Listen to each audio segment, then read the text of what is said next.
Hi, my name is Mike Lebrant, and I'm the Director of Engineering at Rent The Runway. Today I'm going to be speaking to you about a problem that one of my teams was challenged with and how we solved it. And it's related to warehouse robotics with MongoDB at Rent The Runway. So before we jump into the actual problem, the key to, or the theme of this talk is really around how do you improve time to market of new features. And it's a topic that's probably important to everybody. It's the thing that gives us the competitive advantage.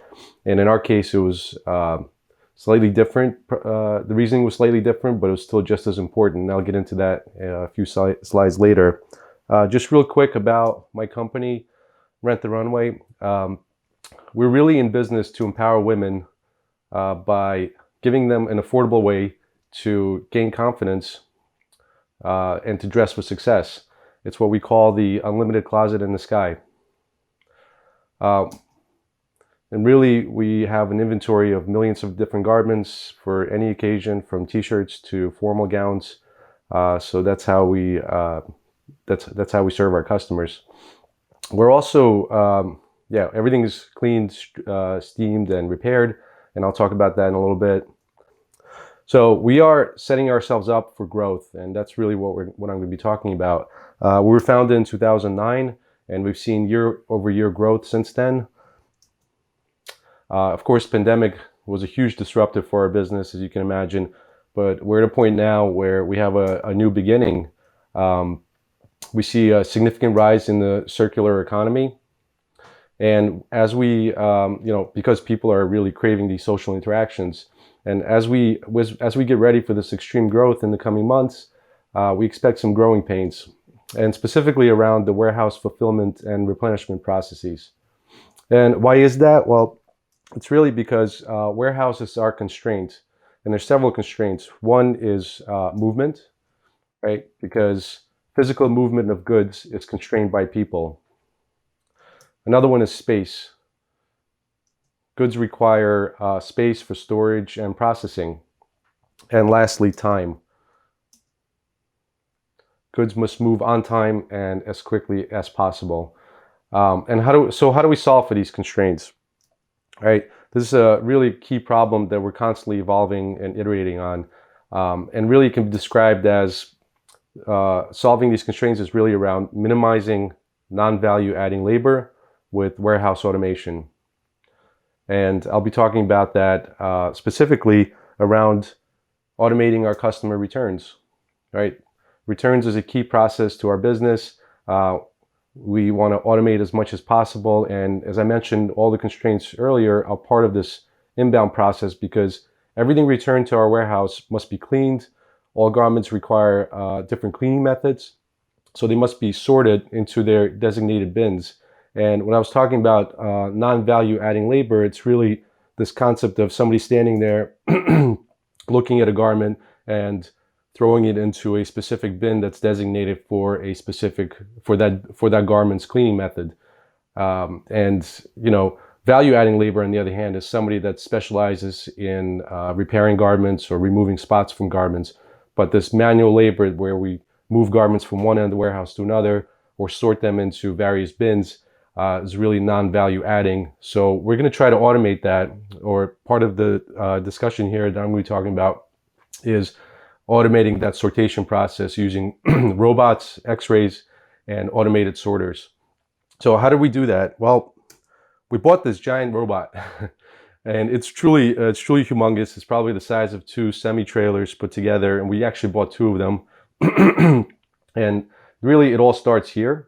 This is a rail system where somebody would push a bin of hundreds of dirty garments that came back from our customers. The bin will be dumped onto this conveyor belt where it travels up this conveyor, makes a left turn, and goes down one of these 3 lanes that are pretty much identical. And each lane has several modules.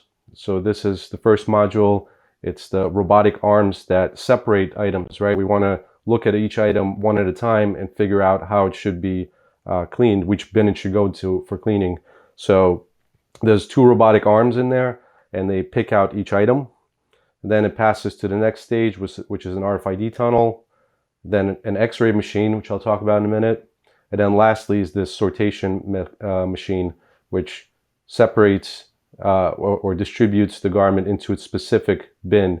And each bin down here, and there's 26 of them, are designated for a specific washer or drying machine or dry cleaning machine that has solvents, chemical solvents that are specific to that garment. So I'll talk about each of these modules in a second before we get into what problem we're exactly trying to solve and how we solved it. So the first one is this robotic arm, or it's actually two arms, and the idea is it singulates items using color and material typography. An RFID module will make a callback as it passes through this robotic arms module. It goes into an RFID tunnel, which makes a callback using webhooks back to us, a service that we're going to build, telling us, hey, this garment with this RFID number just passed through the RFID tunnel. Which cleaning bin should it go into? So as I mentioned, it singulates items, it feeds an RFID tunnel, and it asks our warehouse management system where items should go. Right, so this is a really important concept. Singulating items. As they start out and it was a bunch of items in a bin, we have to pick them out one at a time. So just here's a quick video. I'll show you what it looks like. So you see the two robotic arms singulating, and it passes to the next phase, which is the RFID tunnel. Okay. The next phase is, or the next module is the X-ray. Here we have the X-ray finds things in pockets, right? And really, we want to make sure that the customer didn't leave makeup or specifically lipstick in their pockets. We often find things like that because they really kind of ruin the washing machine drums, and we have to clean them, and everything has to stop. And at this point, this module will make another call back to us, to our web service using webhooks, telling us, hey, garment with RFID 123 just failed the X-ray machine. Which bin should it go into for manual inspection, where somebody actually checks the pockets, takes the item out, and passes through the machine again? Right, so it directs the item to X-ray failure bin. And lastly, it uses material density to determine the exact weight of the garment. And this is really important for two reasons. One, it later on tells the machine, or tells us, when a bin is full based on weight. And later on, way later in the process, when we're actually ready to ship this item again, we now know the exact weight of this item, so we could rate shop for carriers, telling them, hey, we have this item, we want to send it out to a customer that lives at the zip code. What's the fastest, cheapest way you can get there? And we rate shop across multiple carriers, and they'll tell us the best rate to make sure we fulfill the promise we made to the customer and get it there on time. Okay, and the last module is the sorter. The sorter directs items to specific cleaning bins, right? Each one of these colorful bins is dedicated for a specific cleaning method. And the sorter, again, makes a callback over HTTP and informs us when a bin is full based on the total weight of the items in that bin. And this tells the operator to take it away and replace it with an empty bin. When a bin is replaced with an empty one, the operator uses a handheld device running our mobile app to scan the bin and the sort lane, informing the machine that it can start sending items to it again, to that bin again. So again, directs items to specific bins, knows when a bin is full, and tells us when a bin is empty as well. Okay, so what are kind of the high-level requirements the solution is trying to fulfill? One, we have to ingest cleaning instructions from analytics. Our data analytics team are the ones that are really crunching the numbers and trying to figure out what's the best way to clean this particular garment by maximizing its longevity and making sure it's actually clean, right? We also have to obviously integrate the robotic modules, and these are RESTful APIs. And we have to build the logic to send the proper instructions to the robot PLC. PLC is a programmable logic controller.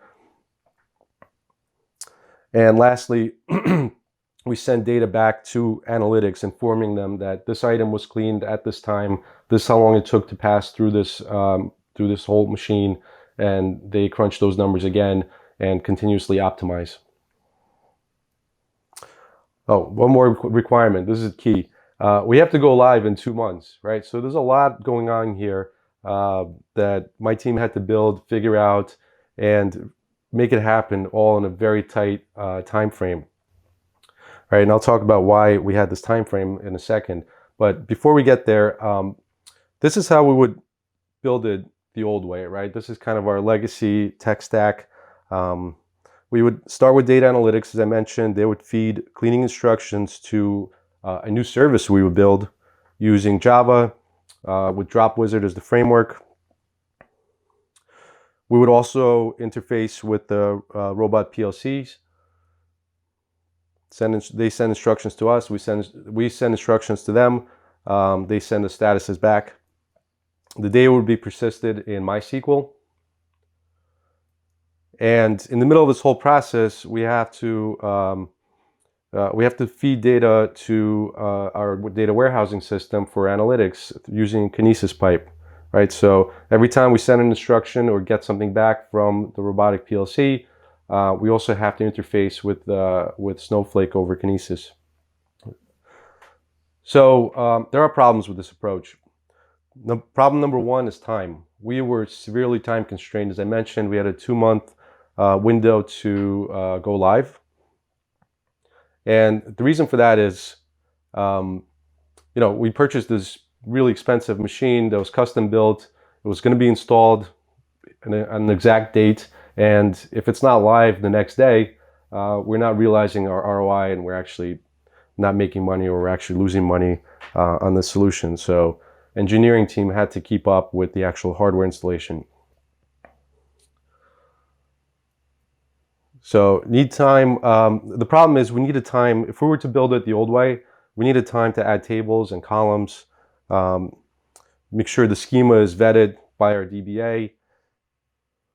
Subsequent changes require more approvals. And then we needed to build a pipeline to Snowflake. So these are all kind of resource-intensive, time-consuming processes that we'd have to follow using the old methodology. So the solution to problem number one is a code-first approach, right? So changes to the data model persist and can be retrieved without switching from your IDE to a database management system, where you may need to add columns and tables, get it vetted by the DBA, come back and make the needed changes to support your necessary joins, update your code to support the new data model. But with a code-first approach, it saves time, right? Documents are easy to conceptualize. We simply throw documents in Mongo and it accepts them. As object-oriented engineers, it's easy to conceptualize the world as objects or documents, but having to normalize that is an extra layer of abstraction that is truly time-consuming, and really, it really increases your cognitive load to have that extra layer of abstraction. And also, switching between your IDE and a database management system, all these things are really time-consuming and very intensive.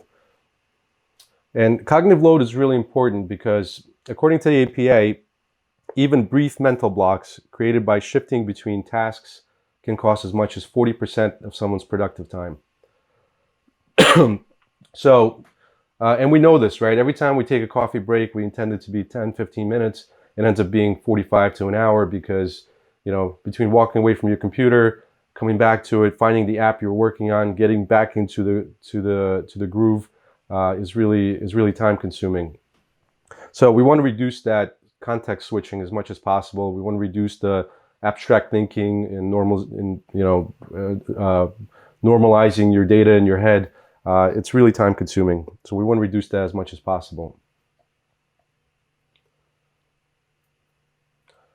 So the other way we save time is by using Atlas Realm triggers. And really, this is a no-code data feed to our analytics engine, or our analytics data warehouse. It's fully configured in Atlas portal. We use something called AWS EventBridge to Kinesis, and the Kinesis feed would go to Snowflake. And all the creates, updates, deletes I sent asynchronously, so there's no back pressure on the database. It simply follows the oplog or the oplog streaming API. And you can always add transformations later, right? If you want your data to look slightly different in your data warehousing system, you can introduce some JavaScript that's running within the Atlas, and it makes transformations much easier. But at the time we're building this, we're really time constrained, and we wanted to feed the data as is, nice and flat, right into our data warehousing system. Okay, and lastly, it de-risked our mission critical code paths, right? Because previously we would have to, as part of the whole code flow where we would send data to the PLCs, the robotic PLCs, and get data back, every time we would also need to put a message on this Kinesis queue and Kinesis stream, and if there's any issue, well, that process falls apart, right? So by not writing any code at all, we simply de-risked our critical code paths. So this was really key. Okay, problem number 2 is the data model was unknown. And this relates back to problem number 1, right? Because if the data model is unknown, you could either spend a lot of time with requirements gathering up front, or you could spend a lot of time redoing whatever you built towards the middle or the end. And either one of those things is really time consuming. So, how do you solve for this? How do you solve for an unknown data model? And really, what didn't we know, right? So engineers don't know how to clean garments. So we didn't know anything. And we also knew that the attributes of the documents or the objects that we'll be persisting and retrieving are constantly evolving. So these are cleaning instructions as well as garment attributes are constantly evolving. So how do we solve for problem number 2, which is data model being unknown? We used the concept of dynamic data modeling, which is kind of part of the whole NoSQL databases and document DBs concept. And what it really did was it addresses or solved the unknowns around our data model, and it allowed us to persist and retrieve varying object representations in a single collection. And really, like, what's the alternative to a single object representing many different garments, or a single object or document representing many different cleaning instructions? Is many different tables, right, in the old world, which require normalization and vetting and approvals and backfills, which nobody likes, right? So no need for backfills. Everything's persistent in a single collection. No abstractions, again, like normalization. And it was really powerful and allowed us to iterate really quickly. So I want to show you a quick example of 2 different cleaning status documents. So these are versions of a message we send to the robotic sorter, and the status we receive back from the sorter, and how we persisted in Mongo. So on the left-hand side, we have an earlier version of this document, right? So we have something called a sort method called immersion light delicate, and this is a method designated for a specific garment that would allow us to send instructions to the robotic PLC that would put this garment into a specific bin, a bin that's dedicated for a specific washing or dry cleaning machine. You can see this happened in a specific depot. We have multiple depots. We got an exact weight, a very precise weight, back from the X-ray that we persisted, that it went through. And we got a status of X-ray rejected. All right, so there must have been something found in the pockets. We also know which lane it went to, and there's another unique identifier here. And then on the right-hand side, we have a more evolved version of the same message, persisted in the same collection. And here we added something called a unit ID and a bin number. And we needed to add those as our data model evolved. But we're able to persist both versions of the document and hydrate or deserialize both versions in code in real time without much effort or need to backfill data. And now the bin number and the unit ID can be used to track this garment as it continues through the replenishment process through the different cleaning cycles. Okay, so to summarize this, the new way would look like this. Again, we would start with data analytics. They would feed us cleaning instructions. This time, we would build a new service using Kotlin and Spring Boot, which has Spring data that works really well with Mongo, right? We still have to interface with the PLCs, right? We send them instructions, they send us statuses back. Everything gets persisted in Mongo Atlas. And then we would use Realm triggers to send data to our analytics warehousing system.